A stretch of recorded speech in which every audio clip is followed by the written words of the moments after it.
pessoal, meu nome é Roberta Almeida. Meu nome é Tainá Coutinho. E nós somos do Jus Desesperante. Uhul! Estamos aqui com o nosso convidado, Leonardo Toneto. Leonardo, desde já quero te dar uma lembrancinha dos nossos patrocinadores. Olha, Bela estampa, galera. Bela estampa. Junte-se a nós. Sempre que for postar seu cafezinho, porque advogado gosta de cafezinho, vai ser muito posta, útil. marca a gente. E lembra desse momento que você está aqui com a gente. Desde já quero te agradecer pela sua presença, né, Tainá? E assim, gente, o Leonardo já vai se apresentar. Ele é advogado também. Ainda é jovem advogado. Jovem advogado, então tem muita coisa para compartilhar desses desesperos do início da carreira. Mas quero agradecer, primeiramente, aos nossos patrocinadores que hoje estão aqui com a gente. Bela Estampa, Backstage, Eber, que é o nosso fotógrafo, que vai estar aqui com a gente cobrindo tudo e vai ter muito conteúdo legal para vocês no Instagram. E o nosso amigo Pedro Lisboa, meu amigo, meu querido PH Lisboa, com seu curso de Google Ads para advogados. Tem muita coisa bacana nesse curso e não esqueçam de olhar aqui na legenda que tem cupom de 15%. Então vamos que a gente vai falando durante esse podcast aqui um pouquinho mais sobre isso, mas vou deixar o Leonardo se apresentar, contar um pouquinho de quem ele é, como que tá a carreira dele, jovem advogado. Fica à vontade. Satisfação, Tainá, Roberta. Queria agradecer pelo convite, por estar aqui com vocês. Um projeto muito bacana de tirar nós, advogados, né, do desespero, literalmente, nome totalmente propositivo, mas muito, muito incrível esse projeto de vocês. Meu nome é Leonardo Toneto, sou jovem advogado do interior do estado, de Marataízes, Itapemirim. Sou professor também, mestrando, e aí a gente divide a vida entre prática de advocacia, pesquisa, e vamos tocando aí a vida nesse desespero, né? Eu mandei pro Léo, gente, vou chamar de Léo, que aqui não tem esse Fica negócio de à vontade. doutor, não, tá? Mas eu mandei pro Léo uma pergunta, na verdade, né? Aconteceu alguma situação inusitada, conta um pouquinho pra gente da sua carreira, porque a gente sempre faz isso pra conhecer um pouquinho o convidado, pra poder trocar informações. E ele falou: sou mestrando, professor, jovem advogada. Eu falei, gente, Passou por tudo. pessoa não. Eu falei, eu tô desesperada sendo jovem advogada. Como assim? Como você, jovem advogada, já entrou no mestrado, já começou a dar aula? Conta pra gente como é que foi isso de iniciar na docência, iniciar no mestrado. Eu acho assim, eu não consigo encontrar resposta até hoje. As pessoas me questionam que tempo que você dorme, né, onde você faz as coisas, mas eu acho que minha formação, e aí minha família fala muito isso, eu sempre fui essa pessoa de tentar fazer muitas coisas, né? E a transição de... Sempre quis ser advogado, eu me lembro no primeiro dia de aula da faculdade, uma turma aí de 60, 70 alunos, e aí sempre perguntam, quem quer ser juiz, quem quer ser promotor de justiça, quem quer ser advogado? E aí eu levantei a mão, Só eu você? e outro colega, Tá. e eu falava que eu queria ser advogado e advogado criminalista. E Uau. assim, foi algo que eu defendi do início ao fim da minha faculdade. Legal. As pessoas da faculdade rodavam no corredor Leonardo era o penalista, o criminalista, e eu assumi essa responsabilidade, né? Então foi um caminho que foi, né, desde a graduação aí percorrido. Mas E alguma coisa te estimulou a isso? Você... era uma vontade, sempre, né? Não tem ninguém da sua família? Ninguém da minha família no direito, é algo que, por isso que eu não encontro resposta, costumo brincar, né? É Acho que eu fui vocação escolhido, mesmo, né? Realmente, e fui caminhando aí por esse percurso, e a docência, ela surgiu no percurso da faculdade. Junto com o direito, eu fiz 4 períodos de letras, e aí não consegui levar, tranquei, continuei com o direito, mas a vontade da docência, ela sempre permaneceu. Então, na faculdade, eu tive a oportunidade de fazer 2 iniciações científicas, me aprofundar no universo da pesquisa, e aí, quando eu saí da faculdade, eu já ingressei no mestrado, e as coisas começaram a acontecer. Fiz também. Ah, legal. Léo, deixa eu te perguntar. Você falou que desde o início você sabia que queria ser advogado criminalista. E a gente já comentou sobre isso aqui em alguns dos nossos episódios, falando sobre a importância de você se posicionar, de você levar aquilo ali porque você consegue direcionar o seu caminho. Por exemplo, se você for fazer estágio, você não vai se candidatar numa vaga civil, por exemplo, no cartório. Não, você vai se direcionar para aquela área criminal. Com você foi assim? Você fez estágio, você trabalhou em algum escritório que atuava na área criminalista? Roberta, isso, sua fala é muito importante, ela faz totalmente diferença, porque quando a gente sabe, a gente faz uma projeção do que a gente quer. Por isso que eu sempre falo, até costumo falar com meus alunos, o quão importante é a gente se visualizar, né? Às vezes você está lá no primeiro período, você deixa os 5 anos, 5 anos passam muito rápido. Então eu já tomei esse propósito, eu quero ser advogado criminalista, eu sei o que eu quero fazer, as áreas que eu quero atuar. E aí você já traça uma meta, né, uma projeção da sua carreira e você começa a buscar aquilo. E uma coisa que eu falo é que Tainá deve saber, tá na comissão do OAB Jovem, As pessoas esperam pegar uma OAB, agora eu vou ver o que eu vou fazer, né? Sim. E isso é muito errado, porque eu assumi essa responsabilidade. Na faculdade, os meus colegas me reconheciam, eu tô com uma dúvida de penal em criminologia, eu vou procurar o Leonardo, porque ele sabe, ele está estudando, ele quer ser advogado. Então, assim, hoje, alguns dos meus clientes são meus colegas de faculdade, alguns dos meus parceiros são meus colegas de faculdade, são pessoas ali do universo acadêmico, porque justamente eu soube me posicionar e procurar, né, afunilar. E aí fui procurar estágio, fiz estágio em Defensoria Pública, Escritório de Advocacia, Ministério Público, sempre tendo essa percepção, olha, eu quero ser advogado, então o que eu posso extrair?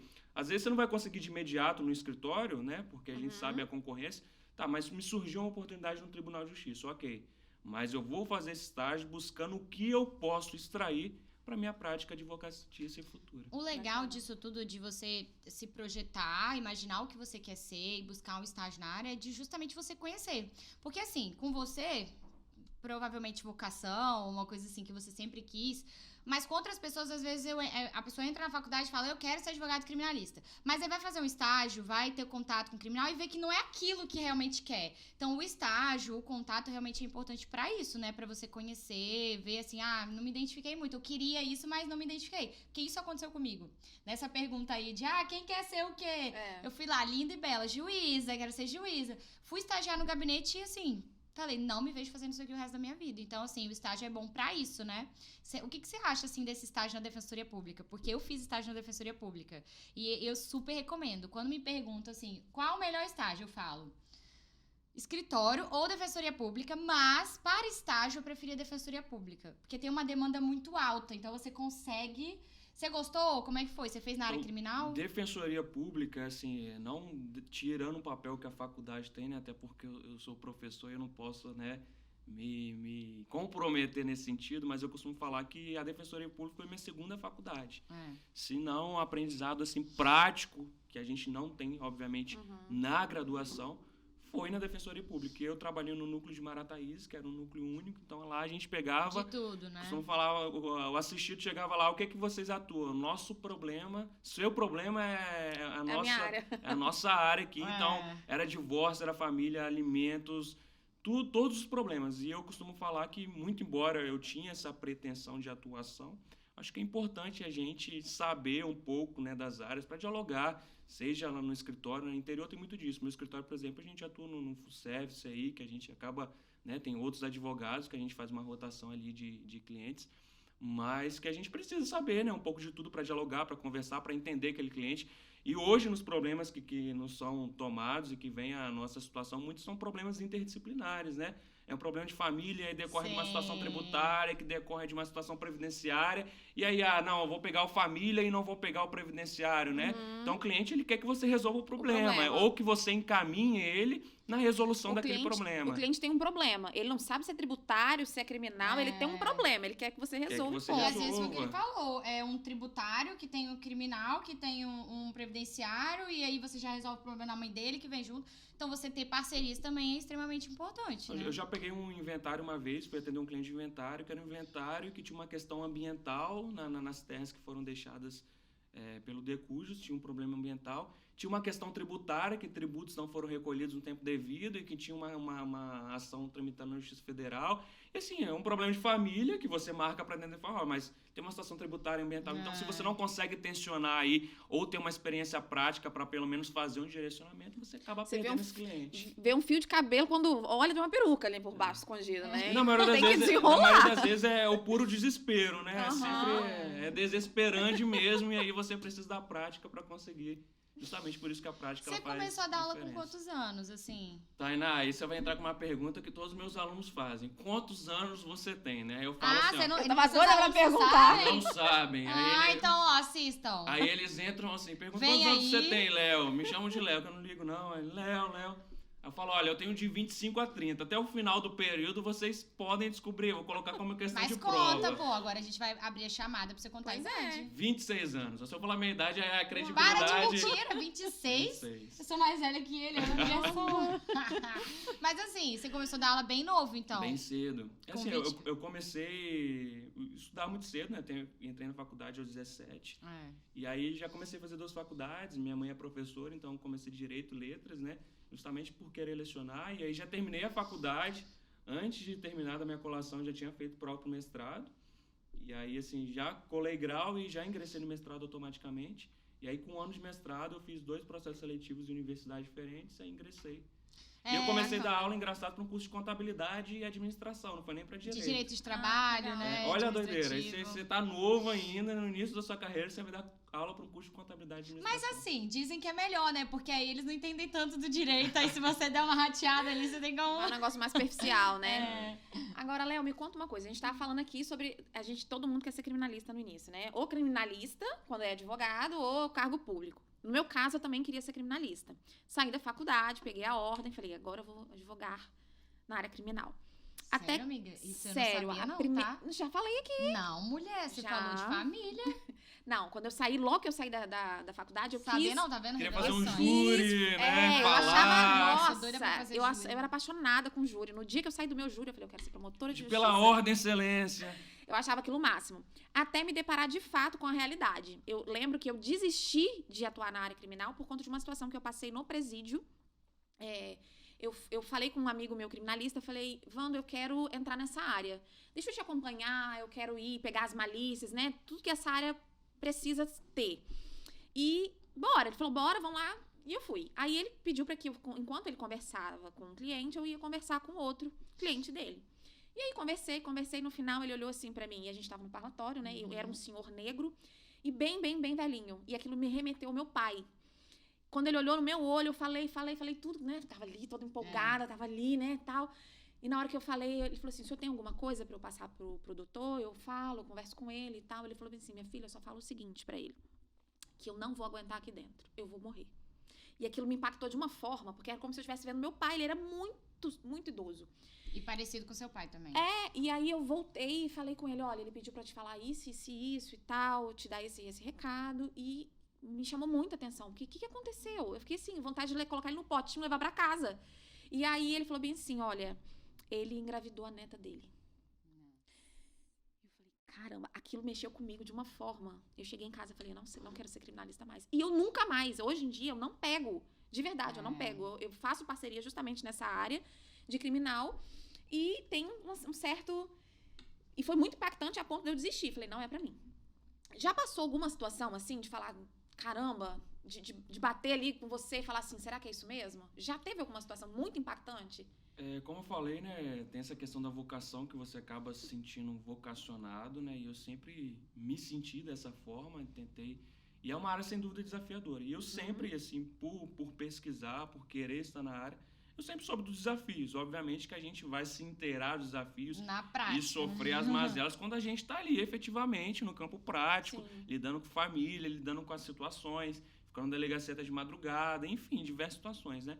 Mas, assim, eu nunca cheguei a desanimar, mas são situações que efetivamente, às vezes, nos causam um pouco de dor e faz a gente, né? Eu tento sempre deixar muito separado esse lado, né? O lado técnico, profissional que eu preciso. Então, às vezes, eu preciso me fechar muito enquanto pessoa e ser aquele profissional mais firme para lidar com aquela situação, porque a situação, a família já está ali, vulnerabilizada, às vezes o cliente, aquela situação. Então, eu preciso de uma pessoa que seja efetivamente a rocha para eles naquele momento, né? Mas aí, quando a gente está indo para casa, coloca um som no carro e está voltando do presídio, eu sempre costumo falar, toda vez que eu vou ao presídio é um dia triste para mim, né? Que eu volto e a gente vê que a gente está vendo as vulnerabilidades humanas nas mais diversas perspectivas, né? Então, uma área desafiadora, sim, sem dúvida alguma, mas a gente precisa seguir. Eu tenho uma frase que eu sempre costumo seguir firme na missão que nos guia, né? Eu acho que essa é a missão que guia a minha vida, então busco seguir aí todos os dias. É verdade. E não é diferente também em outras áreas, né? A gente já teve aqui casos contando de trabalhista, que a gente chorou ele contando aqui sobre uma audiência trabalhista, e também a gente que já trabalhou... Eu já trabalhei com família, porque eu sou muito vira-folha. Eu não tenho medo de trocar de área de atuação. E também não tem que ter, amiga, tá? Previdenciário, que você precisa de benefícios, pessoas totalmente aí à Eu não consigo lidar. Eu não consigo lidar com o previdenciário. Lá no meu escritório a gente tem bastante. Até desculpa de interromper. Mas lá no meu escritório a gente tem bastante, mas eu não consigo. E assim, pra eu atuar com família, eu realmente me sinto vocacionada. Eu me sinto vocacionada e foi um trabalho que eu tive que fazer. Psicológico, psiquiátrico, porque os meus pais são... Psiquiátrico. Porque os meus pais são separados. Então, pra lidar, eu também tive que... Eu acho que cada área tem o seu desafio, né? Tem Sim. gente que olha e fala, não, família é uma... Advocacia é chamada a socorrer, né? O próprio significado da palavra advogado é esse, né? Chamado, né? Exatamente, é um A desafio. socorrer. Então, qualquer área que você esteja ali, a pessoa vai estar confiando a você um problema, né? Exatamente. Então, a gente está falando de desespero, obviamente que o nome é propositivo, mas é um desespero que, na verdade, antes de ser o nosso desespero, é o desespero da vida de alguém. Ninguém procura um advogado porque tá feliz, alegre, Exato. querendo comemorar as conquistas, né? Eu falo que até quando é algo bom, você, antes de ter algo bom, você teve um problema. Então, às vezes, a gente tava até fazendo uma live esses dias falando sobre isso. O advogado, ele tem que focar na resolução do problema e não em resolver, por exemplo, uma questão... Às vezes, a gente quer resolver uma questão que envolve dinheiro. A gente consegue a indenização, a gente consegue reaver o dinheiro, mas o sentimento daquela pessoa não foi resolvido, porque não teve um bom atendimento, não teve um atendimento humanizado. Então, assim, realmente, o cliente ele só te procura se ele tem um Sim. problema. E você tem que entender isso para aprender a lidar, seja em qualquer Antes de tudo, área. né? Antes de precificação, antes de qualquer outro assunto que é sem dúvida importantíssimo, a gente precisa se colocar ali na dor do cliente, né? Não se colocar como parte, obviamente, né? Mas colocar como esse aparato que vai aí, diante daquela situação, né? Buscar efetivamente resolver ou, pelo menos, acalentar aquela situação. Porque existem perdas, né? Que para o cliente não vão ser reversíveis, né? Mas a gente tem que, pelo menos, aparar ali as arestas para fornecer essa prestação jurídica efetiva. Um ponto que aconteceu comigo e com a Tainá, que a gente já falou aqui também várias vezes sobre isso, é a questão emocional. Geralmente quem trabalha com essas áreas super desafiadoras, que é a criminal, que é família, que lidar com a dor do outro, né? Tanto do cliente quanto da família, enfim, da criança, de uma separação. Você vê ali, você acompanha a dor de uma criança na hora de um divórcio e tudo mais. São questões bem pesadas. E a gente, geralmente, a gente costuma dizer que o advogado ele tem que se basear ali numa terapia, numa 3 gotinhas de manhã, de tarde, de noite, porque se não precisou, ainda vai precisar. Como é que é assim pra você? É tranquila, é de boa? Ou você... Não, eu sou criminalista, eu tenho que manter ali a minha mente também, cuidar da minha mente, senão eu dou uma surtada. De boa nunca vai ser, né? Ontem, inclusive, eu estava fazendo uma audiência com uma profissional de educação física. Aí ela falando comigo, graças a Deus eu escolhi uma profissão que pra mim é só tranquilidade. Eu vejo vocês aí nessa correria, nesse desespero, pra mim não daria isso, nesse estresse. Mas assim, é muito café, é uma terapia pra mim, assim, não só pra manter acordado, mas... E a gente busca... Que manter acordado também, advogado, café não faz mais... não tá tá fazendo certo, efeito. Tem que ser de Ritalina, Ritalina pra lá. Deus que me livre. E aí, assim, você buscar cada pessoa, né? Buscar o que te acalenta, né? Eu tenho muita fé em Deus, então eu preciso e procuro vocacionar tudo isso a Deus, sempre pedir sabedoria, ajuda, então... Sempre nos momentos livres, voltar a esse pensamento e entender que ali, tudo como um propósito, eu acredito que ninguém chega ao nosso alcance, ao nosso atendimento. Eu falo que todo mundo que chega lá no escritório chega porque antes Deus escolheu, né? Então, eu prefiro pensar dessa forma. E aí, hobby, viajar, né? A gente precisa dar uma volta também. Jogar futebol. Participar de umas palestras que a OAB Jovem organiza, um coffee break, um happy hour depois. Você tá meio em dívida, né? Que você não foi no Eixos, né? É a correria da advocacia, né? É o desespero. Você foi tocar nesse assunto, eu vou puxar a orelha aqui também, vai né? Você tá achando que ele agora. Porque assim, aqui é ao vivo, entendeu? Aqui não tem corte, aqui é tudo assim, sem ensaio. Mas, uma coisa que também a jovem advocacia precisa saber, e a gente fala muito aqui. A gente tem, né, carinha de mais novos, né? 26 anos, gente. 26 anos. Eu tô chocada, eu sou mais velha. A gente tem esse rosto mais jovem, a gente precisa ter um posicionamento mais forte, de mais autoridade, pra, obviamente, o cliente enxergar que a gente é um bom profissional. Só que eu queria saber como é que você fez isso, como é que você se posicionou dentro da sala de aula. Tem muito jovem advogado, muito estudante que quer ser professor. E começar logo após a formatura é um desafio, porque hoje a gente vê muitas pessoas mais velhas nos bancos das universidades, né? Isso é ótimo. Meu pai, por exemplo, iniciou direito com 46 anos. Ele começou a estudar. Imagina um menino de 24 anos entrando para dar aula para um cara de 46. Então, assim, como é que foi isso? Essa aventura de iniciar na sala de aula, ter que se posicionar para os alunos te enxergarem como autoridade? Eu tive alunos, assim, inclusive, de 70, não lembro quanto que... Eu dei aula para uma senhora de 70 e poucos anos, assim, com senhores.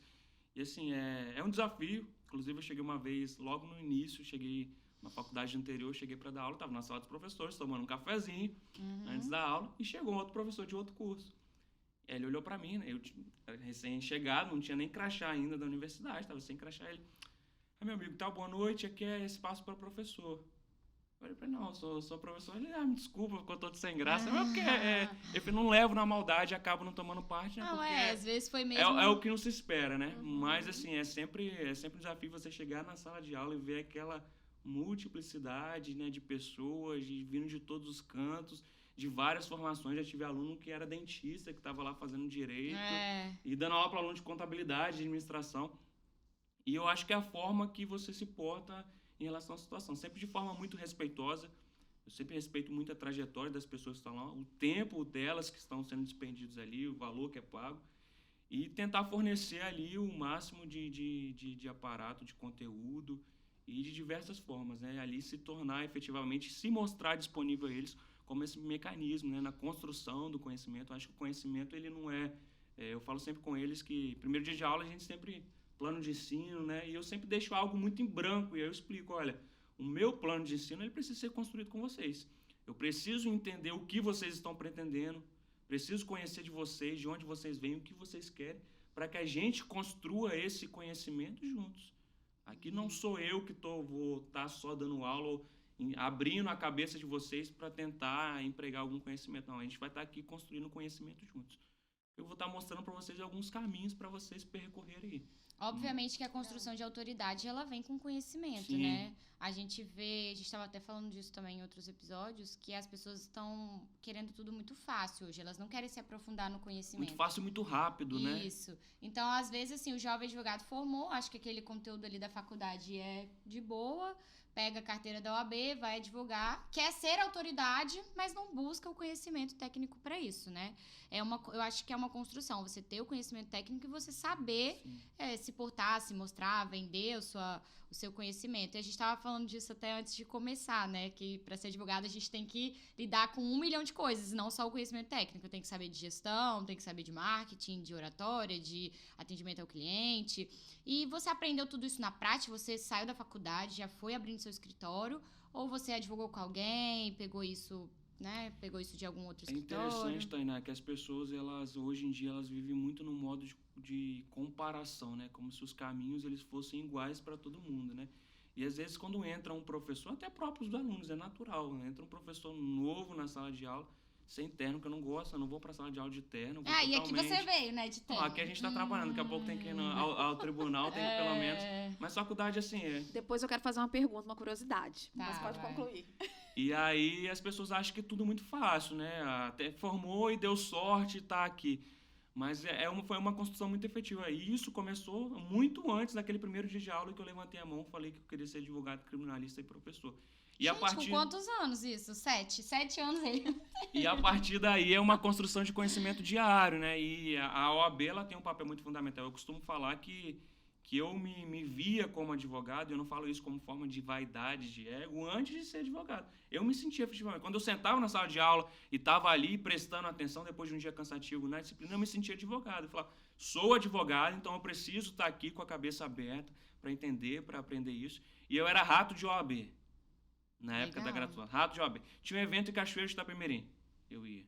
Tinha um evento em Vitória. Ainda na graduação, estudante. Na graduação, estudante. Eu ia. Tinha um evento não sei onde, eu ia. Eu ia em todas as palestras que tinham, todos os eventos que tinham. E tem congresso no Rio, eu tenho oportunidade de ir. Eu ia. E você acha que isso fez diferença? Totalmente diferença. Porque aí o que eu falo, da minha transição num período mais breve, assim, de graduado para então profissional, e aí eu vou ter estabilidade, montar meu escritório, estabilidade no sentido de, agora eu consigo efetivamente fornecer essa prestação eficiente ao meu cliente, né? Não preciso, eu sei de gestão porque eu já fiz cursos, já frequentei esses lugares, já conversei com os colegas. Você já se formou, pegou a carteira, mas já tinha feito gestão, marketing, já Foi tava... uma transição automática, porque eu usei desse período da graduação efetivamente para me preparar para o mercado de trabalho. Que as pessoas esperam muito, né? Desculpa, amiga.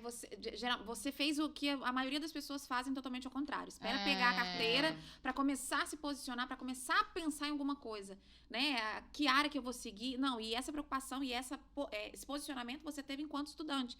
E realmente, você sai disparado na frente. Eu não tinha vergonha nenhuma, Roberta. Eu tinha evento OAB, só vai ter advogado lá, eu ia. Legal. Tirava dúvida. Sim. Fui em vários Conversava também. inclusive, conversava com eu enchia tanto o saco do presidente da minha subseção, quando eu era Nossa, graduando. estudante de direito é chato, né? E pedia Olha, ajuda. devia encher o saco do presidente. Quando eu formei, um mês depois, ele me nomeou como presidente da comissão da Jovem Advocacia da Arrasou, subseção. Caramba. Porque ele via que eu tava Então tanto você não lá. era chato só pentelho, não. Você queria participar mesmo. Justamente, eu queria estar ali tá. nos eventos, participar das reuniões. Eu posso participar da reunião da comissão, tá lá, Legal. pode vir. Eu posso participar de tudo, mas eu queria realmente vivenciar daquilo para estar realmente preparado.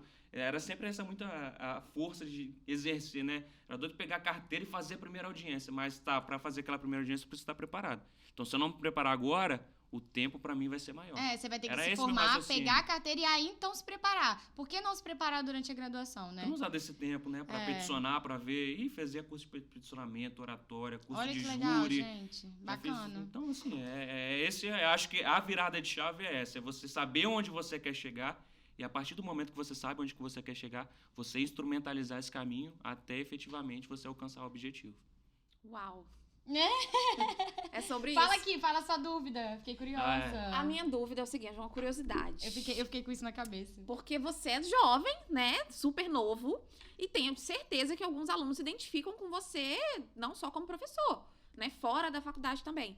Acontece de final de prova, final de período, bora, professor, vamos ali no barzinho, vamos para um happy hour. Você costuma fazer assim com a galera? Acontece muito. Inclusive, na última, meus alunos sabem que eu gosto muito de chocolate e café, né? Na última prova, aí eu acabei não aplicando na turma deles, eles me encheram de chocolate. Tudo mal intencionado. Amiga, mas aqui, eu falo Você que eu sabe, entendo né? isso porque meu marido é professor. E eu amo, gente, alunos de Rubens. Lembrancinha. Vocês fazem um bem danado quando vocês dão cerveja, chocolate, porque assim, Professor, viajei, toma. fazendo a esposa do professor feliz, automaticamente o professor tá feliz. Você tem esposa? Não, ainda não. Então, continua 26 fazendo. anos ainda, né? Então, Eu casei com 21, eu tô aqui, ó, 6 você anos se preparou casada. antes, a preparação vai pro... Pois Não, é. mas já que ele não tem, pra eu dar esse feeling pra vocês, pode continuar dando a lembrancinha pro professor que faz a diferença, tá, alunos? Mas tem muito disso. Acaba que a gente, tem muitos alunos ali na faixa etária, se tornam efetivamente amigos, né? E eu acho que o mais bacana de tudo, a gente vê a admiração e vê... Legal. Eles olham com um ar de admiração e querem acompanhar a sua trajetória. Às vezes eles ficam cobrando, professor, posta mais seu dia a dia. Você tá no fórum, posta lá, você tá peticionando e ficam cobrando pra gente estar ali porque eles querem fazer e se sentir pertencidos. Eu lembro que eu era muito assim também. Eu queria acompanhar meus professores, o que eles estavam lendo, o que eles estavam produzindo. Tinha um professor meu que postava stories com um livro lá. Eu falei, não, deve ser bacana. Ele tá lendo, eu quero comprar um livro também, né? Eu queria ver a roupa da professora, o sapato. Eu lembro que eu tinha uma professora, até presidente da 4ª subseção agora, Mônica, e ela era minha professora de penal. Amiga, o comentário era os sapatos dela. Vou até mandar esse vídeo pra ela assistir. O comentário da faculdade era o sapato. Qual o sapato que ela vai usar hoje? Mônica é influenciadora de sapatos. Tá vendo? Nerd, assim, conhecimento. Queria saber o livro. Ó, gente. Mas a gente sempre faz, assim, happy hour e final de semestre a gente combina de fazer um churrasco, né? É importante essa interação, da gente se tornar próximos, além do vínculo ali, aluno e professor, sala de aula, a gente servir como mecanismo aí pra vida, né? Acho que isso vale muito a pena. Legal. E assim, a gente tá encaminhando pro fim, né? Passa muito rápido, Passa gente. Ó, demais. eu fico aqui assim, olhando. Eu fiquei com medo, falei, será que a gente vai ter assunto pra tanto tempo? Ó? Nossa, já teria muito mais. Muito mais. Mas eu queria que você deixasse um conselho pra quem quer ser professor. Quem quer assim, nossa, eu sou estudante ainda, eu sou advogado e quero iniciar na docência. Qual seria o seu conselho pra pessoa falar assim, eu quero traçar meu objetivo para ser professor? Olha, o exercício da docência é um exercício que eu acredito também que seja vocacional. Então, primeiro é se reconhecer exercendo aquela função, se reconhecer como aquele canal transmissor de conhecimento, né? Ser um profissional da educação. E aí, a partir daí, se qualificar, seja por meio de uma pós-graduação a nível de especialização, seja por meio de um mestrado, e procurar as áreas, né, que são de interesse. A partir daí, ingressar no universo da pesquisa, fazer parcerias na produção de conhecimento, de artigos. Isso faz muita diferença, produzir conteúdo, produzir artigos. E aí o network, você precisa se entrar no meio. Então, conversa com um colega que já é professor, começa fazendo uma substituição. Eu comecei substituindo um professor meu da graduação. Começa substituindo, começa ali apresentando um artigo em um congresso que a faculdade se torna disponível. A gente precisa estar disponível ao que a gente empreende fazer. As pessoas precisam notar, Leonardo está ali, está se preparando, olha, ele está estudando, então as pessoas precisam reconhecer. E estudar, se preparar e ter muita responsabilidade, porque a atividade da educação, ela é, sem dúvidas, uma das atividades mais essenciais em todas as áreas, não só no direito, mas em todas as áreas. Ninguém é nada sem um Sem o professor, né? professor. Eu não sou advogada sem um professor, um médico, um psicólogo, enfim, acho que o professor, ele é uma atividade que eu enalteço muito, eu reconheço as dificuldades, tenho dentro de casa, né, uma experiência, e assim, que muitas das vezes os próprios alunos não valorizam. Às vezes o aluno, ele obviamente está ali para aprender, para receber o conhecimento, mas ele tem um dedo muito apontado para o professor, de querer, assim, acompanhar uma falha, sabe? Eu falo brincando assim, estudante de direito é muito chato, porque a gente sabe que o estudante, principalmente de direito, é muito crítico, e não tá errado. Mas queria deixar um recado também para quem tá assistindo, que foi estudante, assim, a gente é um eterno estudante, né? A gente é Sim, advogado, faz uma sempre. pós-graduação, mas olhar com um pouco de carinho também pro professor, sabe? Pro trabalho que aquela pessoa exerce. É um trabalho que não é valorizado. No Brasil, pelo menos, tem um piso salarial baixo. A gente sabe disso. Então, realmente, tem que ter uma vocação, tem que ter um dom. E, assim, um abraço, um beijo, com muito carinho para todos os professores. Parabéns por exercer essa vocação. Assim, eu sempre tive vontade de ser professora. Não me sinto preparada ainda, porque foi igual eu estava falando. Acho que é uma vocação, você precisa estar preparado. Mas um dia espero estar também na sala de aula. Então, parabéns por esse trabalho. Obrigada por compartilhar com a gente esse conhecimento, essas dicas. Quer pontuar mais alguma coisa, amiga? Não, somente agradecer mesmo. Gratidão pela sua disponibilidade, com essa agenda tão lotada, cheia de compromissos. Chique. Estar aqui com a gente, compartilhando um pouco da sua vida, da sua história, dos seus desesperos aí também do início. E só mesmo agradecer. Obrigada. E pra gente finalizar, lembrar pra vocês que tem um super cupom de desconto do curso de Google Ads do nosso amigo Pedro Lisboa. Tá aqui na legenda, a gente vai colocar também nos links lá do nosso Instagram. Não se esqueça de inscrever no canal. Ah, eu tenho uma coisa pra falar! Batemos 200 inscritos!